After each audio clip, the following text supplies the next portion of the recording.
யோசேப்பை போல் நான் ஒழுங்கில்லையே, நோவாவை போல் நீதிமானும் இல்லையே, ஆபிரகாமை போல் விசுவாசி இல்லையே, தானியேலை போல் உம்மை வேண்டவில்லையே.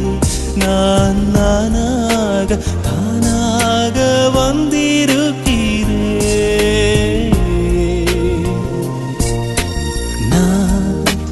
நானாகவே வந்திருக்கிறேன். பிரசன்னத்தில் வந்து நிற்கிறேன்.